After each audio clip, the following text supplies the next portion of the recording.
Assalamualaikum. I am Shamira binti Zamri. So I'm going to present about national education philosophy and 21st century learning. National education philosophy is an ongoing effort to develop balanced individuals. The purpose of national education philosophy is to produce individuals who are intellectually, spiritually, emotionally, and physically balanced and harmonious.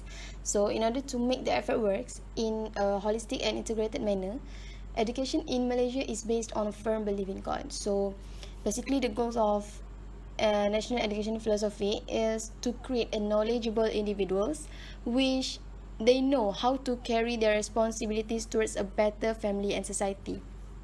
Okay, so from all the teachers that we have interviewed, they actually have the same opinion in which what and how they teach in schools is based on the national education philosophy.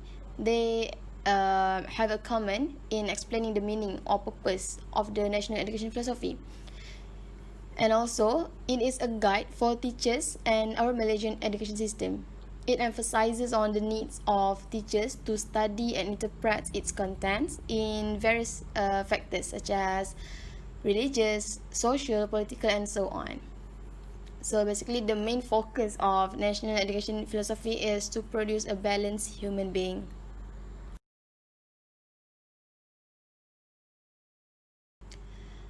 Next, what is 21st century learning? So 21st century learning refers to skills and technologies as a new method in learning. It requires critical thinking to solve any problems in learning. So basically, in 21st century learning, technology plays a big role because the use of materials such as PowerPoint, online learning, audio, and so on is how the 21st century learning works. It gives the what we call it the exposure to students and improve their basic skills like the use of internet, computer, and more.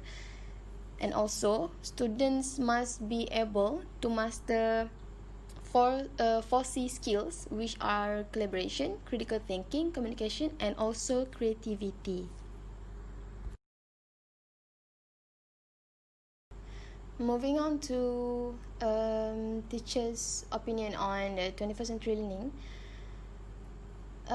Based on the teachers that we have interviewed, all of them actually implement the 21st century learning in their classroom.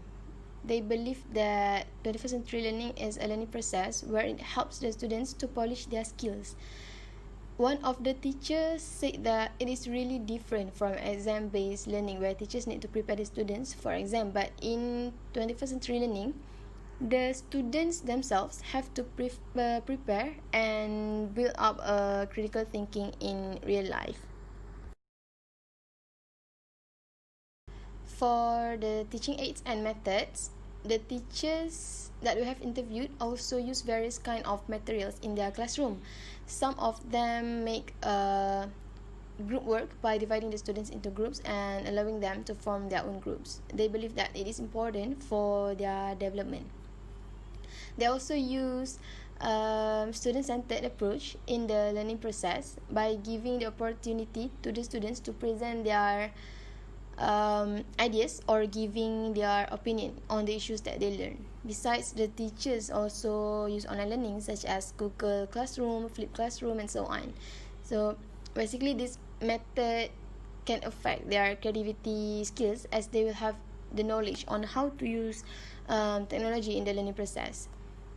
And also, the teachers agreed that it is relevant to implement both 21st century learning and conventional teaching method. However, it has its own pros and cons where some schools might not have enough budget and resource for educators to teach the students. Some of them use both method, depends on the topic and situations.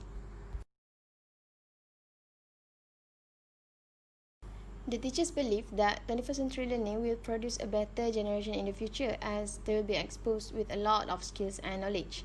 Once they adapt themselves in the 21st century learning, it helps them to be well prepared in surviving real life. As we can see nowadays, they have to compete with others. It can help them in their career as well as people with a critical thinking and knowledgeable will be hired first. National education philosophy is an ongoing effort to develop balanced individuals. The purpose of national education philosophy is to produce individuals who are intellectually, spiritually, emotionally, and physically balanced and harmonious.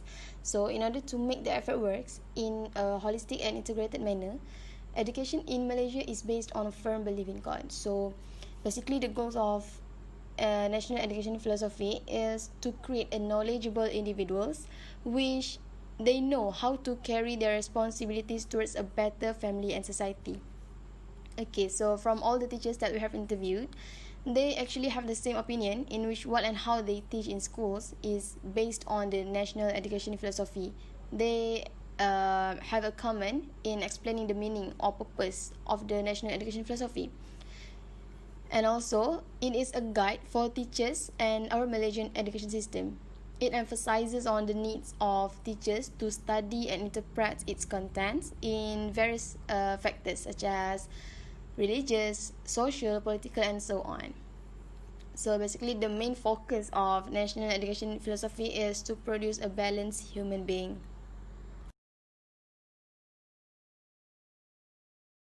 So this is my point of view of national education philosophy and 21st century learning.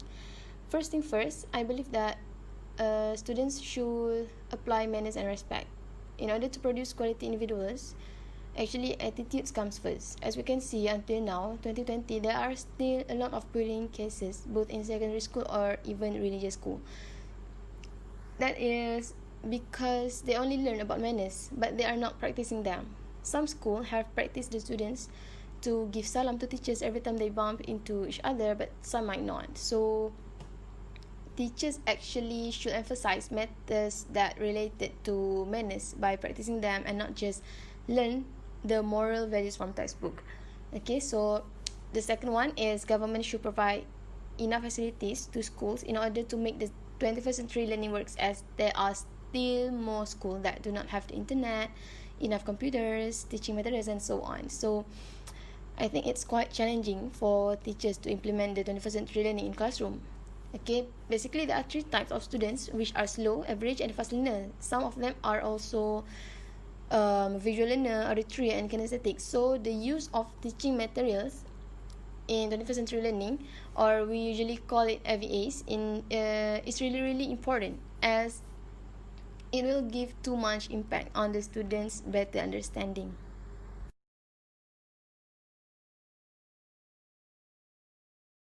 Hi, Assalamualaikum. My name is Said Abdul Majid Idrus, and I will be explaining about characteristics of a teacher and teaching philosophy. What is the main purpose of being a teacher? Is it to convey the knowledge to students, or is it more than that? If so, being knowledgeable and intelligent should just be enough. But in actuality, being a teacher is a lot more than that. It is about being looked upon as a role model by the students. So, in order to become a role model to the students, there are characteristics that a teacher should have. The characteristics of a teacher usually differ depending on the individuals. Some of the characteristics are gentle, strict, helpful, passionate, creative, empathetic, motherly, approachable, and punctual. Each of the characteristics mentioned plays their own role when it comes to bringing out the very best version of a student. For instance, being strict would make students become more obedient, and the obedience they have would help them in life, especially once they start working. Besides, being approachable will cause the students to enjoy the teacher's companionship. Once this happens, the students will become less shy to point out their opinions on things, no matter if it's educational or not. This will cause the teachers to be able to look at things from different perspectives. Moving on to teaching philosophy. What is a teaching philosophy? Teaching philosophy is an explanation of teachers' values and beliefs as they relate to teaching. The first teaching philosophy is teaching methods should differ because students have distinctive personalities and ways of learning. There are many ways to deliver information and make students acknowledge what needs to be acknowledged, and each way should be used differently according to the type of students. This is because different students tend to have different states of mind. For instance, some students think it is enough to just listen to the lecture, while some students need to do exercises in order to understand. So, to fully utilize the teaching methods, Teachers need to get to know their students better. Without knowing the students, teachers cannot know which method needs to be used for students' acknowledgement. So the second teaching philosophy is teachers should understand students just as much as students should understand teachers. When it comes to understanding students, it's not just for the sake of academic purposes. Teachers need to understand students because by doing so, it will cause the students to feel empathized and cared for. By developing such emotions, students will most probably respect and love their teachers more, which will lead to a better learning outcome. Also, being a teacher is not about delivering knowledge only. It is about being an example to students. With that being said, the caring personality that teachers show might be absorbed or may be followed by the students, both intentionally or unintentionally.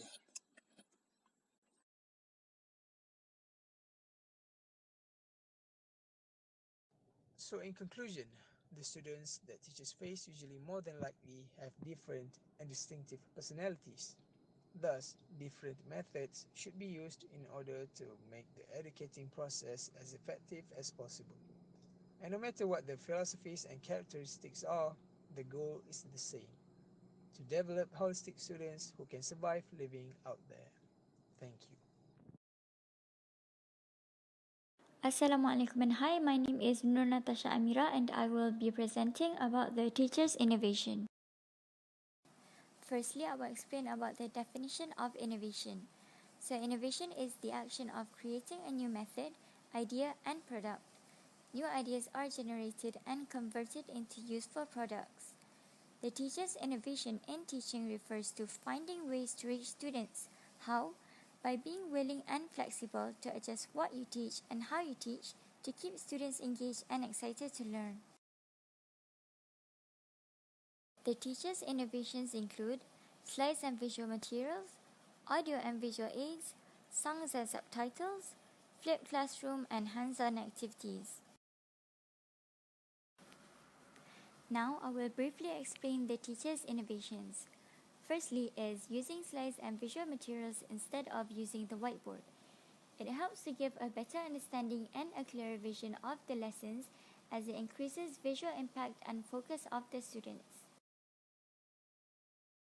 Next, the usage of other audio and visual aids in the classroom includes videos or online games such as Kahoot, as it does not only make the classes become more interesting, but also encourages the students to participate in class.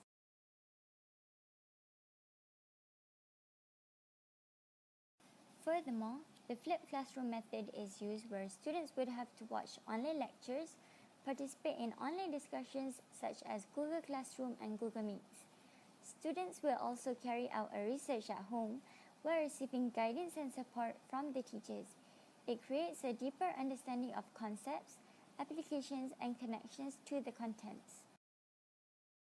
In addition, hands-on activities is encouraged to promote problem-solving skills and critical thinking skills. Using actual experiences to learn concepts and skills is much more effective than simply being told about them. Besides, learning vocabulary through pop songs and subtitles are continuing to be used during the teaching and learning session to grab the students' interest in learning, helps to increase memory and also improves listening skills. Some examples of the 21st century teaching aids that can be used are smartboards, document camera, or flip camera. However, the tools that teachers can use to integrate technology in the classroom are changing. There are several web-based technology tools that teachers can use to increase their use of technology, which can be used independently, in collaboration with students, or in collaboration with other educators. For example, Prezi, Dropbox, and also Quizlet. From our findings, we can conclude that the teachers who have more or less than 5 years of teaching experience have implemented the 21st century learning approach and have their own unique ways of teaching to create instructional materials, for gathering information, to plan lessons, and to communicate with the students. Will students be able to understand the lessons that are taught in class without the implementation of 21st century learning? In my opinion, I believe that both ways, traditional and modern teaching, both have their own benefits. However, I believe that the 21st century learning is very crucial and is an addition to help students to thrive in today's modern world. Hi and Assalamualaikum. My name is Sarah Ismail and I will be presenting about the challenges that teachers nowadays are facing in order to implement 21st century learning in their method of teaching. From the interview that we have conducted, most of the response would say one of the main issue would be the network coverage and limited amount of budget. This became an issue where some of the schools in suburban area are not able to access high-speed internet if the teachers were to implement the use of online learning. This could be seen clearly during this pandemic as well, where students from the outskirts are not able to participate in online classes and are not able to gain access to the materials despite the teachers' hard work in trying to provide them. Not just that, the main concern for the teachers is the never-ending change of education system that comes along with the new education minister that wants to provide the best education system by using trial and error. However, the government don't realize that it is taking a big toll on the teachers where they too have to learn about the new syllabus and the new exam methods.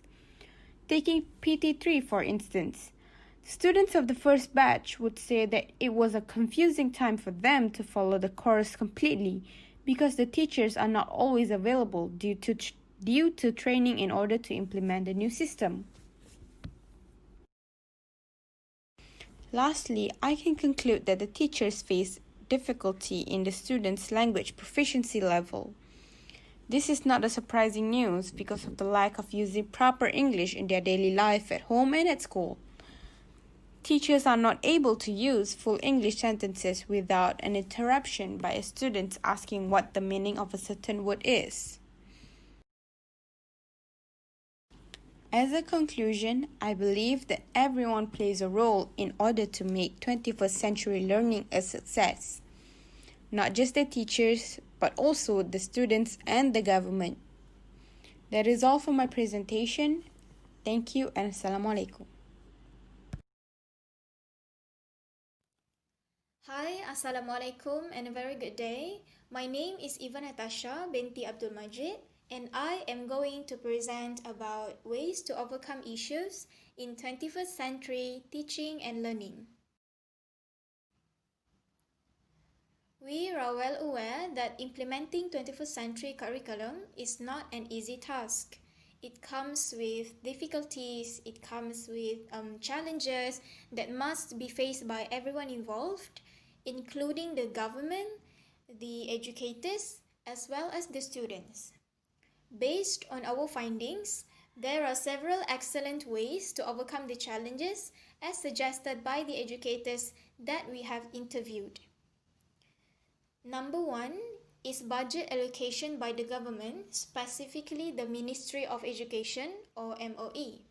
This budget will then be used to upgrade the facilities of the school that will support the implementation of the 21st century curriculum in the school. Number 2 is for the teachers and the educators to build professional connection among teachers and educators as well as with the students. This is to ensure that firstly, the teachers will collaborate and cooperate all together to make sure that the development of the students will be achieved through implementing 21st century curriculum. And number 2, the teacher and the students will have a good connection. Thus, they can be on the same track to achieve the mission and the vision of the 21st century teaching and learning. Number 3 is for the teachers to attend courses regarding this 21st century concept, because I believe that it is very important for the educators and the teachers to beforehand know and have a better understanding and have a better grasp of the concept of 21st century teaching and learning, because they are going to pass the knowledge to the students. Thus, they have to know what to do, what to achieve, and how to achieve it in this concept. Number 4 is for the teachers to maintain the interests of the students and prepare different tasks for different class level. The achievement of the students and the understanding of the students are one of the main concerns of the educators that we have interviewed, because some of them believe that students nowadays have a different level of understanding. Thus, the task must be different. The educators must know their students and they must prepare a good material and a suitable material for them to teach the students. So I believe that by understanding the basic concept of 21st century teaching and learning, the teachers and the educators are able to find the most suitable approach to teach the student in the classroom. And lastly is to find interesting and appropriate activities. This is to enhance the interest of the students to learn in the classroom and to practice the 21st century teaching and learning in the classroom together with the teacher. As a conclusion, I really believe that all these ideas are actually the main concept or the bigger picture on what we have to do to overcome the issues and challenges in 21st century teaching and learning, because we know that this is not an easy thing to do. Thus, I am interested in the first idea, which is the budget allocation by Ministry of Education. I believe that we can refine this idea that we don't have the MOE doesn't have to allocate budget for all schools in Malaysia, but they need to make criteria for what schools can be given and what schools shouldn't be given the budget, so that we can make sure that this budget will not be used by unnecessary party, and we only give this budget to the school that really needs the money, let's say for rural areas and for the school who's not in the city areas, and so on. Thus, I really believe that when there is a will, there is a way. So in order for us to implement 21st century, the government, the educators and the students and the society must work all together to achieve this mission and vision. Thank you.